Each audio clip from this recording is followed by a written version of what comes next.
Chers frères et sœurs dans le Seigneur, amis de partout, que la paix et la grâce de Dieu soient avec vous tous. Merci de votre écoute. Merci également de vous abonner à notre chaîne, de commenter, liker et de partager le message sur n'importe quelle plateforme que vous écoutez. Si vous n'avez pas encore fait, n'oubliez pas de vous abonner, activez la notification afin de pouvoir recevoir une notification chaque fois que nous avons une vidéo. Cette étude biblique est également disponible en anglais et en créole sur notre chaîne. Si vous souhaitez écouter dans une autre langue, allez sur la chaîne et choisissez la langue que vous souhaitez écouter. This Bible study is also available in English and Creole on our channel. If you'd like to listen in a different language, please go to the channel and pick the language you'd like to listen to. Étude biblique ça disponible tout en anglais et créole sur channel là. Si vous avez écouté dans une autre langue, tant pis, allez sur channel là et puis choisir langue où vous avez écouté. Que le Seigneur bénisse ce moment que nous allons passer ensemble dans l'étude de sa parole. Dans cette étude biblique, j'aimerais me concentrer sur un événement très important.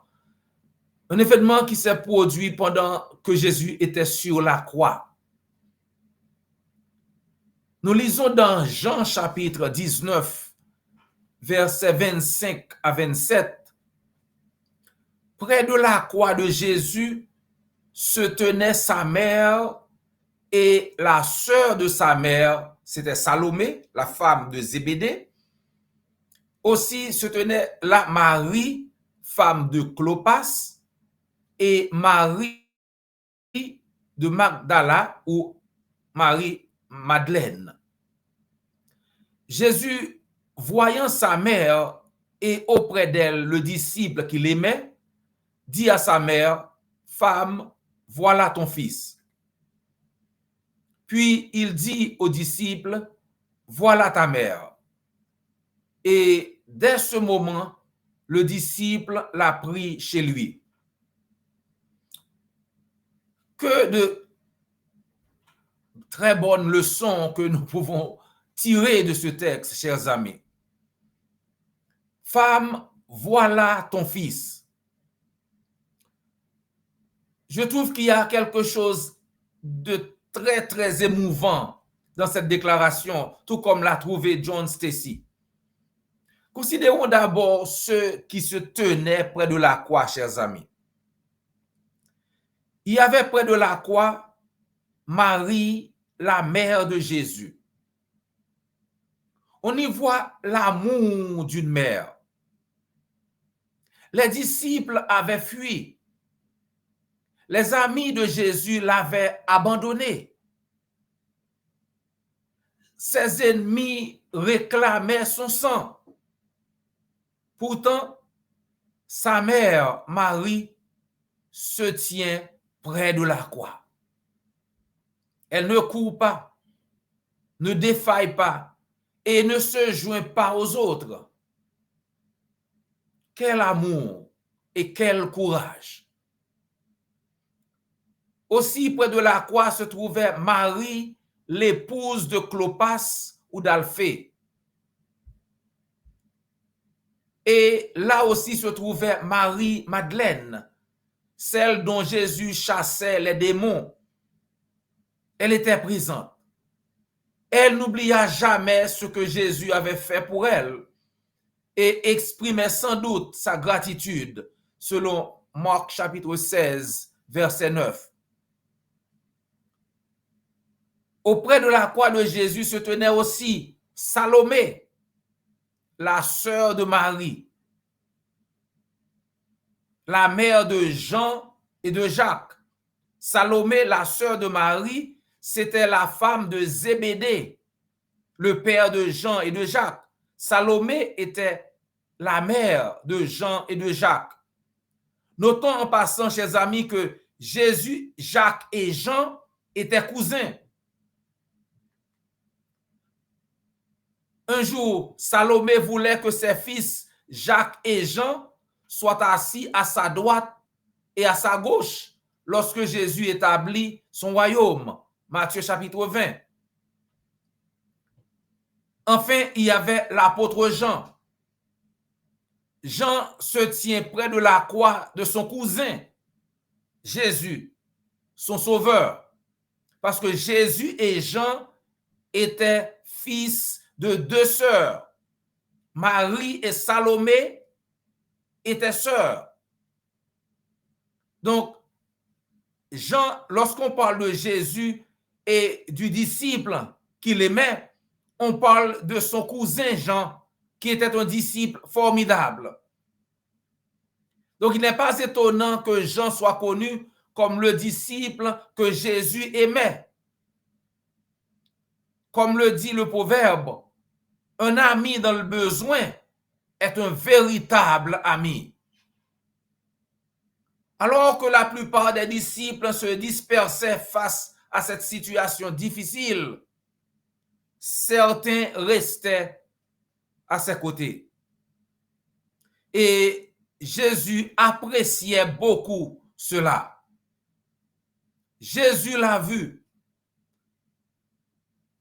Même dans l'agonie, Jésus a pu voir ces gens qui étaient là, au pied de la croix pour lui. Donc, il a vu Marie, sa mère, les autres femmes et aussi le disciple Jean. Comme dit l'autre, nous pensons souvent à la croix en termes de souffrance, de rédemption et de salut, et avec raison. Mais dans l'agonie du calvaire, il y a aussi un moment de tendresse silencieuse. Alors que Jésus est sur la croix, dans une douleur atroce, il baisse les yeux et voit deux personnes qu'il aime profondément. Sa mère Marie et le disciple bien-aimé Jean, son cousin. Et à cet instant, Jésus prononce des paroles qui révèlent son cœur, non seulement comme sauveur, mais aussi comme fils, comme ami et berger. Jésus se soucie des autres, même dans sa souffrance, chers amis. Quand Jésus vit sa mère, Jean 19, verset 26, il dit à sa mère, voilà ton fils. En parlant de Jean, et à Jean, il dit, voilà ta mère. Jésus est dans une agonie inimaginable, portant tout le péché du monde. Et pourtant, il voit sa mère. Il la voit. Il voit sa douleur, son chagrin, sa vulnérabilité. Chers amis, c'est un appel puissant. C'est un très bon rappel ici. Jésus vous voit même lorsque vous ne pensez pas, lorsque les choses ne vont pas très bien. Il n'est jamais trop loin. Lorsque la vie nous accable, Jésus n'est jamais trop occupé ni trop distant pour s'en soucier. Il est à la fois le sauveur du monde et le berger de votre âme si vous êtes son serviteur, sa servante. Jésus redéfinit la famille à la croix. Vous voyez, femme, voilà ton fils. Et à Jean, il dit, voilà ta mère. Jésus confie sa mère à Jean et non à ses frères et sœurs biologiques. Pourquoi? Probablement parce que Jean est croyant ici. C'est l'un de ses disciples. Contrairement à ses frères et sœurs à l'époque. Jean 7, verset 5. Ce moment ne concerne pas seulement l'attention humaine, mais aussi la famille spirituelle, chers amis. La croix de notre Seigneur Jésus-Christ crée une nouvelle communauté, l'Église. Nous devenons mères, pères, frères, sœurs spirituels les uns pour les autres. Jésus nous invite à prendre soin les uns des autres, non seulement biologiquement, mais aussi spirituellement. Vous vous rappelez ce qu'on dit dans Galates chapitre 6, verset 10. Dans Galates 6, verset 10, nous lisons « Ainsi donc, tant que nous en avons l'occasion, faisons du bien à tout le monde et en premier lieu à ceux qui appartiennent à la famille des croyants. » L'Église, c'est la famille de Dieu. Faisons du bien à tout le monde sans exception, particulièrement à ceux qui appartiennent à la famille des croyants. Jésus nous montre comment honorer ses parents. Jésus accomplit le 5e commandement, Exode 20, verset 12, jusque dans ces derniers instants. Il ne néglige pas sa responsabilité terrestre. Ainsi, dans son dernier souffle, il honore sa mère en veillant à ce qu'elle soit prise en charge. En tant que chrétiens, en tant que chrétiennes, nous sommes appelés à honorer et à prendre soin de nos familles, chers amis, même dans les moments difficiles. L'apôtre Paul a dit que ceux qui ne prennent pas soin des leurs sont pires que les incroyants et renient la foi. 1 Timothée 5, verset 8. Le disciple bien-aimé répond par l'obéissance. Dès ce moment, ce disciple l'a pris chez lui. On pense que Marie a vécu encore 12 ans et est morte à Éphèse. Jean ne se contente pas seulement d'entendre les paroles de Jésus-Christ. Il les obéit. La réponse au commandement de Christ n'est pas facultative, chers amis. C'est un appel à l'action, à la compassion et à la communauté. Jésus vous appelle peut-être à accueillir quelqu'un dans votre cœur, maintenant même, dans vos prières, voire chez vous. Alors sommes-nous prêts à obéir, même si la demande est coûteuse? Au pied de la croix, Jésus n'accomplit pas seulement le salut du monde, mais il nous montre aussi comment vivre dans l'amour, comment prendre soin des autres profondément et comment construire une famille spirituelle. Nous devons retenir, chers amis, que le Seigneur nous voit. Lorsque les choses vont très bien, il nous voit. Et lorsque les choses ne vont pas très bien, il nous voit également. Il nous voit toujours.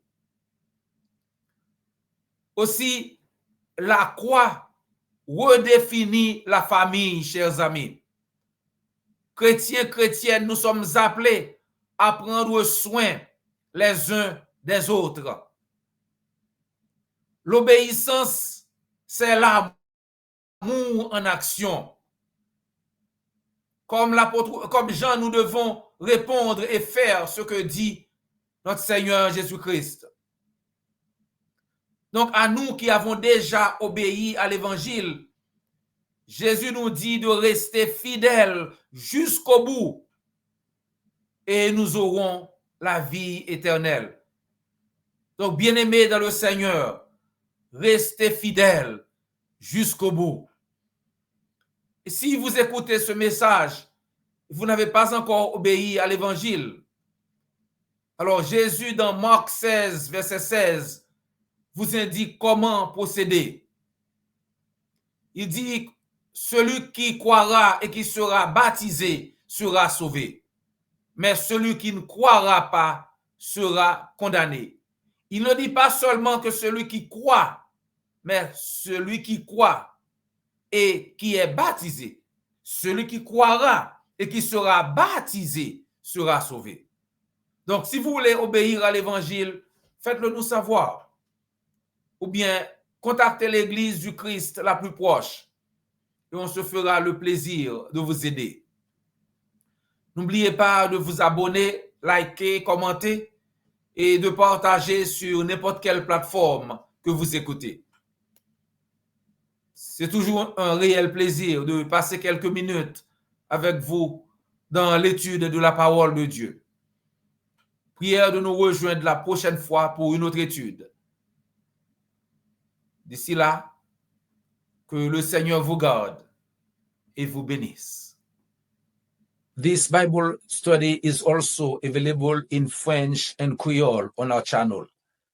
If you'd like to listen in a different language, please go to the channel and pick the language you'd like to listen to. Cette étude biblique est également disponible en français et en créole sur notre chaîne. Si vous voulez écouter dans une autre langue, allez sur la chaîne et choisissez la langue que vous voulez écouter. Étude biblique ça disponible tout en français et créole sur channel là. Si vous avez écouter dans une autre langue, tant pis, allez sur channel là et puis choisissez langue où vous avez écouter.